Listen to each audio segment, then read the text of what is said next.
So that was the question that was running through the minds of Congolese. And ultimately, Kabila fell out with Kagame and Museveni. And that triggered a second invasion in 1998 of the Congo by Rwanda and Uganda. This time, Angola wasn't a part of that invasion because Angola's geostrategic interests were satisfied with the removal of Mobutu, who no longer served as a pipeline for resources to Savimbi in Angola. Angola was good. However, Rwanda and Uganda still had some issues. So what Kabila did was he reached out to the Southern African Development Community, of which Angola was a part of, Zimbabwe, Namibia, and they led an offensive to combat the Rwandan and Ugandan invasion. And so you had that 1998 war that had some 11 African countries involved, and it led to what the United Nations described as the deadliest conflict in the world since World War II, where from 1998 to 2007, you had an estimated 6 million Congolese who perished as a result of the conflict and conflict-related causes in the Congo.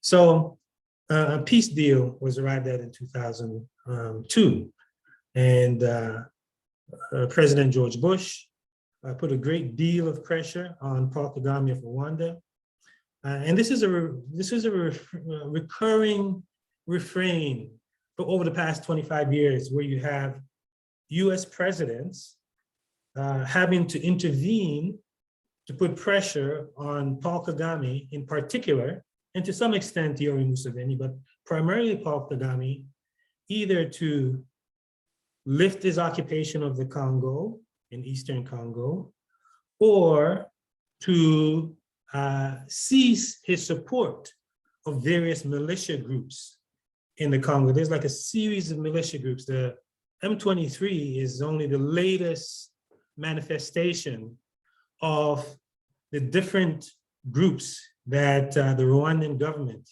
Rwandan Patriotic Army, has armed, financed, trained, and provided cover for as they destabilize Congo. Now, Rwanda says, Paul Kagame says, well, Congolese are supporting those who committed genocide in the Congo, in Rwanda, the so-called FDLR, and we have to protect our security interests. So we intervene in the Congo. He admits that. Sometimes he admits it, and other times he denies it. But as far as Congolese are concerned, and as far as any objective observer is concerned, since 1996, Rwanda has not left Eastern Congo alone. Whether they were there, the armies were on Congolese soil, whether the Rwandan military occupied the Congo, whether they provided support to militia groups. So for the past 25 years, Rwanda has played a destabilizing role in Eastern Congo. And they say, well, we're there to protect their security interests. We have to go after those who committed genocide. However, you tell that to Congolese, they look at you askance and they say, well, we remember the 6-day war that occurred in June, from June 5th to 10th in 2000. In the 6-day war, Rwandan and Ugandan militaries fought against each other on Congolese soil for control of natural resources in the Congo. So the Congolese said, well, you're here for security reasons. Why is it that you're fighting your partner? You've been in partnership with Uganda since the 1980s. You know, Kagame used to be a part of the intelligence services in Uganda.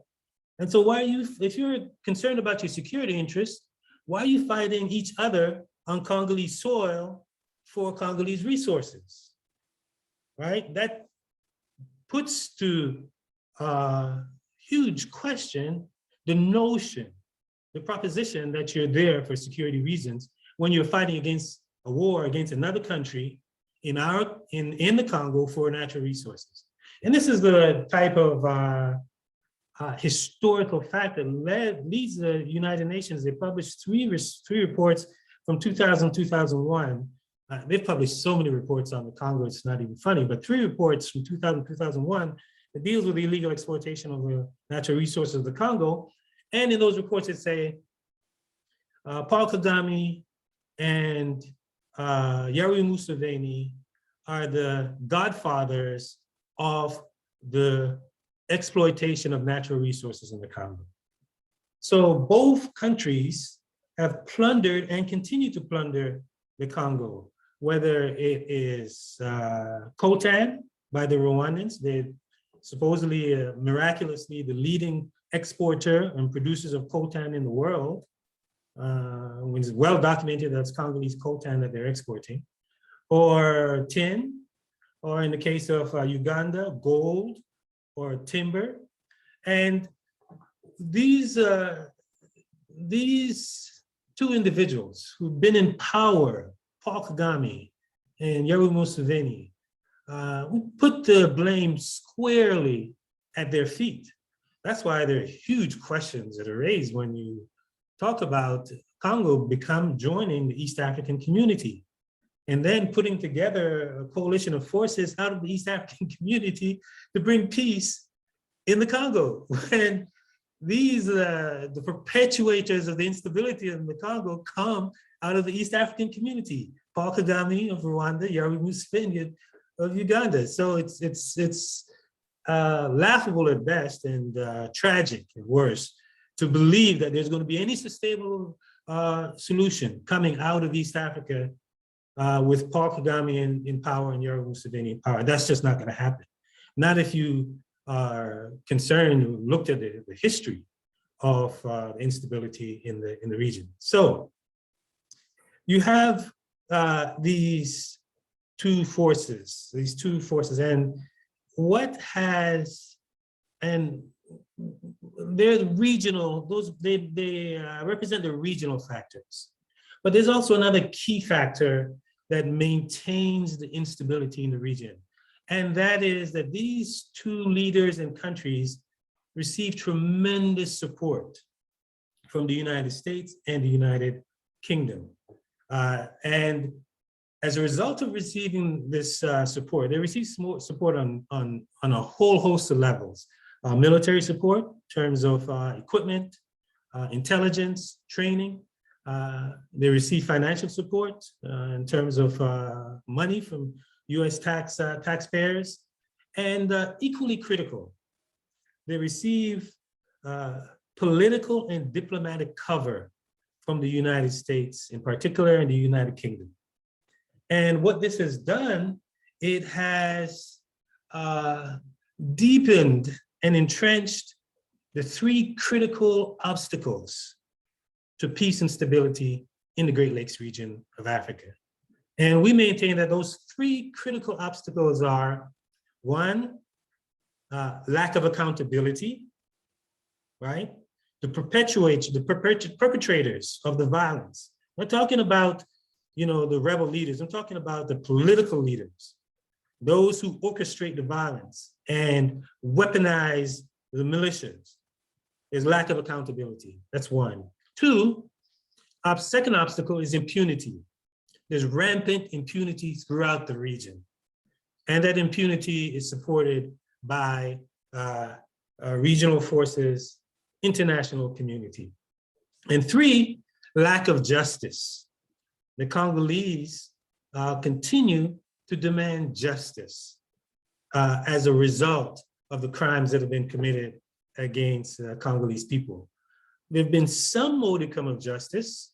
For example, in 2005, the International Court of Justice ruled that Uganda was guilty of plunder, war crimes, crimes against humanity in the Congo, and that they are to pay Congo $10 billion in reparations. The deal was finally settled and addressed just this past year, where the figure of $300 million came up as in terms of what the Ugandan government owes the Congolese people. And they're working through that to see if, I don't think Museveni is intending to pay that $300 million. But a few critical elements about this International Court of Justice ruling is one of the few cases where there's been some level of accountability, where there's been a modicum of justice that's been addressed. Now, Rwanda and Uganda, as I shared with you, fought each other in Congolese soil, but Rwanda has not been brought to book. Why is that?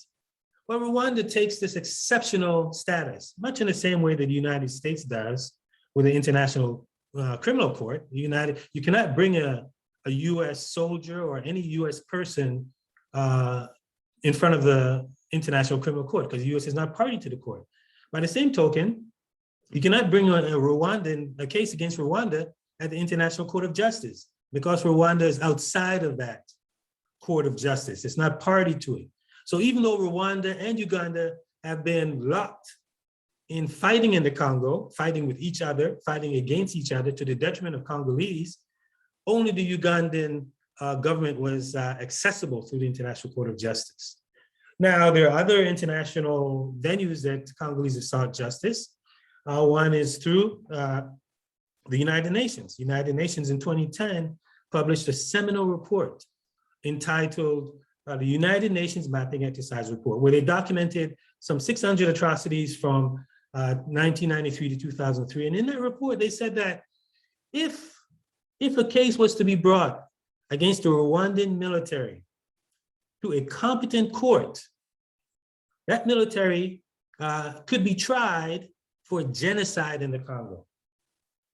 That's what the mapping report says. And Rwanda, of course, was outraged by this report. They've tried to downplay it when it first came out. The Rwandan government threatened to withdraw its peacekeeping forces from Darfur that were under UN status there. Paul Kagame summoned the Secretary General to Rwanda. At that time, it was Ban Ki-moon. And the US representative, US ambassador to the United Nations at the time, Susan Rice, according to French ambassadors, tried to suppress the report and to prevent any kind of action from being taken against the Rwandan government. So we see where the impunity comes from, where the lack of accountability comes from, where the lack of justice comes from. There's even one case under the principle of universal jurisdiction. The Spanish courts brought the case against top 40 officials in Rwanda for crimes and war crimes and crimes against humanity that they've committed in Rwanda and in the Congo and against Spanish citizens. The same principle that Spanish courts used to ensnare Pinochet. And it just so happens that one of these individuals was in London in the United Kingdom, and he was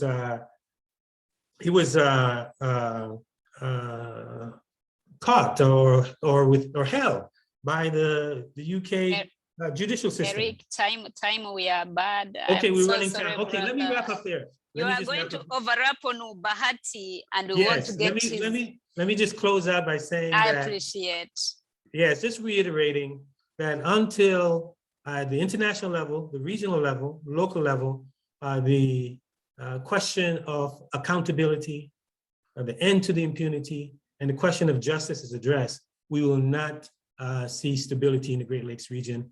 And there isn't anything that the East African community can do, certainly that the Southern African community, African development community has not already done, both diplomatically and militarily, to try and bring peace and stability to the east of the Congo. Thank you so much, Mr. Carney. You know, a little factoid about Mr. Carney. Mr. Carney is one of the few folks of African descent that at a very early stage went to college on a golf scholarship. Oh, no. A lot of folks may not. It's an interesting factoid. I always thought that was quite interesting. The brother was so good that he was recruited as a golf scholarship. Anyway, love to hear the great work that you still continue to do, Maurice. I know very early when folks were not even interested in what was taking place in Congo, you were one of the first who answered the clarion call and went on and continued to do work in that great country. So thank you very much for the work that you do. Eric, I have one just simple question for Mr. Maurice, and probably we're in Bahati as well. He has highlighted 3 areas which are vital the accountability in terms of supporting the rebel groups. He spoke of international immunity and the justice for the Congolese community, who are actually, in my view, it's like their territory becomes like a battleground for those kind of, not really that people want to do unjustly to the Congolese, I hope, but they so happened that they are on the ground whereby the 2 or the 3 or 4 happen to be focusing. My question is, when you consider the Kisangani crisis, 99% it was immediately after the 1994 genocide. And when I think when people who are coming on the notion of trauma, we'll understand that usually majority of African countries, hardly do they even get those kind of traumatic stress disorder kind of counseling.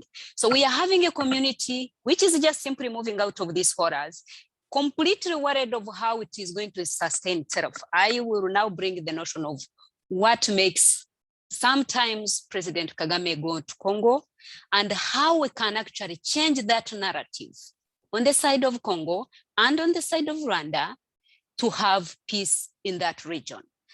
Then one thing we can do to neutralize the situation is requesting the current president, President Tshisekedi, to take effective control of the country.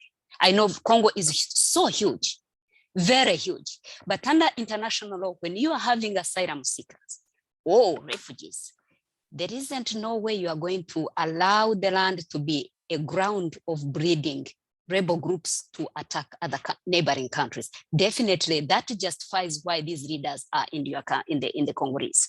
So let me finish there. So the first thing we have to request is this: can President Tshisekedi prove beyond the Kabila, beyond the Kabila the son, Kabila the father, Seseseko, who ripped the country on its own, to really be able to control Congo, in that naturalize the refugees who are there, who have really freed Congo, because I believe there's a reason why people live there, whether they are Ugandans, whether they are Rwandese, they are presumably, reasonable fear, right? We have the case of people who really committed a genocide. We have those ones who did not commit suicide. I always believe that guilt is never inheritable. Those who are free can come back. Those who might have committed that, we have seen still it is going on. That is part of the justice, and as a matter of facilitating reconciliation in Rwanda. So that is number one thing that we can also request on the side of Congo, but also on the side of Rwanda. And I talk as a Rwandese.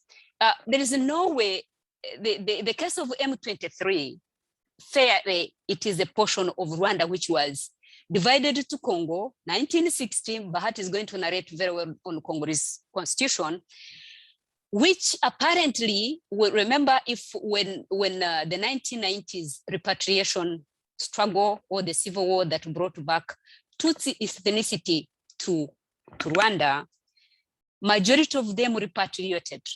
Remember, it was at the will of the people. Those who wanted to remain in Uganda, they remained. We have Tutsis who are living in Uganda. Those who remained in Kenya, they remained. Those who wanted to remain in Tanzania, they remained. Those who wanted to remain, Rwandese who want to remain in Congo, they get naturalized and become Congolese.